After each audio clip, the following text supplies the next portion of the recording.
கங்கை கொண்ட சோழபுரத்திலே பிரம்மாண்டமாக அமைந்திருக்கும் சோழீஸ்வரர் கோவிலில் பாரத பிரதமர் மோடி அவர்கள் உள்ளே வந்து இறைவனை வணங்கிவிட்டு அங்கே இருக்கக்கூடிய காட்சிகள் தற்பொழுது நாம் பார்த்து கொண்டிருக்கிறோம். பாரத பிரதமர் மோடி அவர்களின் வருகை முக்கியத்துவம் வாய்ந்ததாக பார்க்கப்படுகிறது. காரணம், வரலாற்று சிறப்புமிக்க மாமன்னர் ராஜேந்திர சோழனால் கட்டப்பட்ட கங்கை கொண்ட சோழபுரம் சோழீஸ்வரர் கோவிலுக்கு பாரத பிரதமர் மோடியின் வருகையை மிக முக்கியத்துவம் வாய்ந்ததாக பார்க்கப்பட்டது. அதே நேரத்தில் கங்கை கொண்ட சோழபுரத்தில் உள்ள சோழீஸ்வரர் கோவிலுக்கு கங்கை நதியிலிருந்து பிரதமரால் கொண்டு வரப்பட்ட நீரை கொண்டு அபிஷேகம் செய்யப்பட்டு பிரதமர் தீபாராத்தை காண்பித்த அந்த காட்சிகளையும் தற்பொழுது நாம் பார்த்தோம். அங்கே வெளியே கூடியிருந்த மக்களுக்கெல்லாம் இந்த கங்கை கொண்ட சோழபுரம் பிரதமரின் வருகைக்கு பிறகு இன்னும் மிகப்பெரிய அளவில் இந்த வரலாற்று சான்று உலகம் முழுவதும் தெரிவதற்கான ஒரு வாய்ப்பு ஏற்பட போகிறது என்கிற மகிழ்ச்சியிலே உற்சாக வரவேற்பு கொடுத்ததையெல்லாம் நாம் முன்பு பார்த்தோம். அந்த கோவிலை சுற்றி பார்த்து கொண்டிருக்கக்கூடிய பிரதமர் 1000 ஆண்டுகளுக்கு முன்னரே தமிழகத்தில் இருந்த ஒரு மன்னர் எவ்வளவு பெரிய பிரமிப்பை ஏற்படுத்தி இருக்கிறார் என்பதை பிரதமர் பிரமிப்போடு பார்க்கக்கூடிய அந்த காட்சிகளைத்தான் நாம் பார்த்து கொண்டிருக்கிறோம்.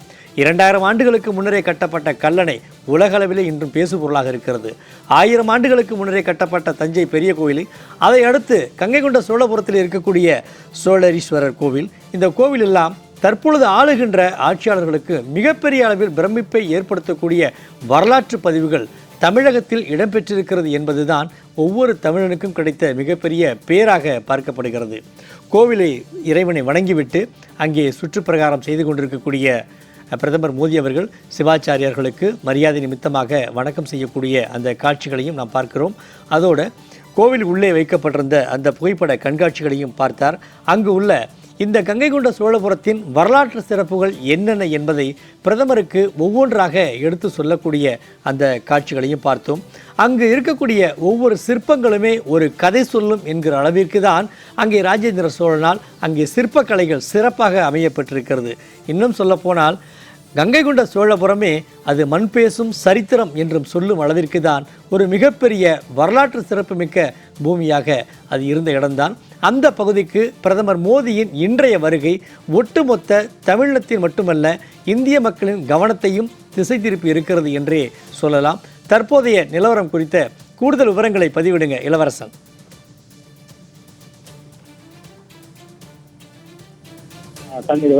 தற்பொழுது நன்றி தற்பொழுது பாரத பிரதமர் கோவில் உள்பிரகாரத்தில் உள்ள பல்வேறு பகுதிகளை காட்சிப்படுத்திக் கொண்டிருக்கிறார் பார்த்துக் கொண்டிருக்கிறார். குறிப்பாக 1000 ஆண்டுகளுக்கு கட்டப்பட்ட இந்த கோவில் இன்றளவும் தலைத்து நிமிர்ந்து நிற்கிறது என்றால் அது அந்த கோவிலுடைய தன்மையை வரலாற்று சிறப்பை அறிந்து கொண்டிருக்கும் நிலையில பாரத பிரதமர் மோடிக்கு அங்குள்ள அர்ச்சகர்கள் தூள் பழம் அடங்கிய தட்டு தாம்பர தட்டினை பிரதமருக்கு காணிக்கையாக வழங்குகின்றனர். அதற்கு பிறகு பாரத பிரதமர் அந்த சிவலிங்கத்தினுடைய பகுதியில கரையில் தொட்டு வணங்கி வழிபாடு செய்தார். அது தற்பொழுது கோவிலுக்குள் உள்பகுதியில் உள்ள பல்வேறு பகுதியில அவர் வளம் பல்வேறு சிலைகள் மற்றும் பாரம்பரிய கட்டடக்கலையினுடைய பல்வேறு பகுதியில பார்வையிட உள்ளார். அந்த காட்சிகளை தான் நம்ம பார்த்து கொண்டிருக்கிறோம். அதாவது இந்த கோவிலில் பல்வேறு சிறப்புகள் அடங்கியுள்ளது. அது மட்டும் இல்லாம இந்த கோவிலுக்கு அருகில் தான் மாதமேடுங்கிற ஒரு பகுதி ராஜாவுடைய பகுதி அங்க இருக்கு. இந்த நிலையில தற்போது அந்த பாரத பிரதமர் மோடி அந்த துணிநீர் அடங்கிய அந்த கங்கை கொண்ட அந்த நீர் அடங்கிய அந்த கும்பத்தையும் அவர் கொண்டு அவர் அச்சரிடம் குறித்த காட்சியை நாம் பார்த்தோம். பிறகுதான் இந்த கோவிலை சுற்றியுள்ள இந்த பகுதியில் இருக்கிற பல்வேறு சிற்பக்கலைகள், அதாவது 11ஆம் நூற்றாண்டு காலத்திலேயே ராஜேந்திர சோழனுடைய காலத்திலுடைய பிந்தளை சிலைகள் ஏராளமாக இந்த கோவிலில் உள்ளது.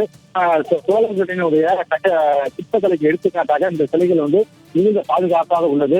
அது மட்டும் இல்லாம சிவன் ஒரு அடியார ஒரு மாலை சுற்றுவது போன்று செதுக்கப்பட்ட சிற்பம் இந்த கோயிலில் உள்ளது. அந்த சிற்பம் ராஜேந்திர சோழனுடையது என வரலாற்று ஆய்வாளர்கள் கூறுகிறார்கள். இப்படி பல்வேறு சிற்பங்களை அந்த பகுதியில் உள்ள சிற்பங்களை பார்வையிடுகிறார். அது மட்டும் இல்லாம 9 கோயில்களை சுற்றும் வகையில ஒற்றை கல்லாலான நவகிரகம் இந்த கோயிலில் உள்ளது மிகவும் பிரசித்தி பெற்ற ஒன்றாகும். அது மட்டுமல்லாமல் இந்த சிவலிங்கத்தை தரிசனம் செய்திருக்கு மற்றொரு அம்மன் சன்னதிக்கு அவர் செல்ல உள்ளார். அந்த அம்மன் சென்று அங்க வழிபாடு செய்ய உள்ளார். அந்த சோழர் காலத்தில் எல்லா இதுலயும் அம்மனுக்கு வந்து முக்கிய வழிபாட்டில் வந்து முக்கியமாக இருக்கும். தஞ்சாவூர் இருக்குன்னா தஞ்சாவூர் பெரிய இதுல வந்து வராகி அம்மன் பகுதி அங்க சிலையா இருக்கும். அதே போல இந்த பகுதியில தஞ்சமர சிலை வந்து துர்க்கம்மனுடைய சிலை வந்து சன்னதியில இருக்கும். இந்த இருக்கிற சன்னதியில வந்து தற்போது இறங்குவதற்காக நம்ம பாரத பிரதமர் மோடியை வந்து அங்க சென்று கொண்டுள்ளார். பல்வேறு பகுதிகளில் சன்னதியிலிருந்து அந்த துர்க்கம்மன் சன்னதிலிருந்து வலித்து வெளியே வந்துவிட்டு பல்வேறு சுற்றுலா பல்வேறு பகுதியில் பார்வையிட உள்ளார். 1000 ஆண்டுகளுக்கு முன்பு தஞ்சையை சென்று படையெடுத்து அதற்கு பிறகு வந்து இந்த பகுதியில் தஞ்சை கொண்ட சோழபுரம் என்ற பெயரை நாட்டில் வந்து அவர் மிகப்பெரிய ஒரு உழைப்பாக உள்ளது. அந்த வகையில் ராஜேந்திர சோழனுக்கு பெருமை சேர்க்கும் வகையில் பாரத பிரதமரே நேரில் இங்கு வந்தது வந்து இங்குள்ள மக்களுக்கு மட்டுமல்லாமல் தமிழக மக்கள் அனைவருக்குமே மிகவும் ஒரு மகிழ்ச்சியாக உள்ள தருணத்துல தமிழனுடைய பெருமையை வந்து மேலும் இந்த உலகிற்கு பறைசாற்றும் வகையில் பாரத பிரதமர் மோடி வந்து தரிசனம் செய்து வருவது வந்து மிகப்பெரிய ஒரு நன்றிகடன் பட்டதாக பொதுமக்கள் இங்க இருக்கிற பொதுமக்கள் தெரிவிக்கிறாங்க. தொடர்ந்து இந்த பகுதியில வந்து பிரதமர் பல்வேறு சன்னதிகளும் தரிசனம் செய்ய உள்ள நிலையில் ராஜேந்திர சோழனுடைய பல்வேறு சிற்பங்களுக்கு எடுத்துக்காட்டாக இந்த கட்டிடங்கள் கட்டப்பட்டதை ஒவ்வொன்றாக அவர் பார்த்து வருகிறார். சுற்றுப்பிரகாரங்கள்ல மற்ற சிலைகளையும் அவர் பார்த்து வரும் நிலையில தொடர்ந்து இந்த பகுதி முழுவதும் பலத்த பாதுகாப்புடன் உள்ளது. மக்கள் இன்னும் வந்து பிரதமர் மோடியை வந்து வெளியே செல்லும் வரை காத்து ஆவலோடு அவரை பார்ப்பதற்காக காத்து இருக்கின்றனர். சண்முகவேல்.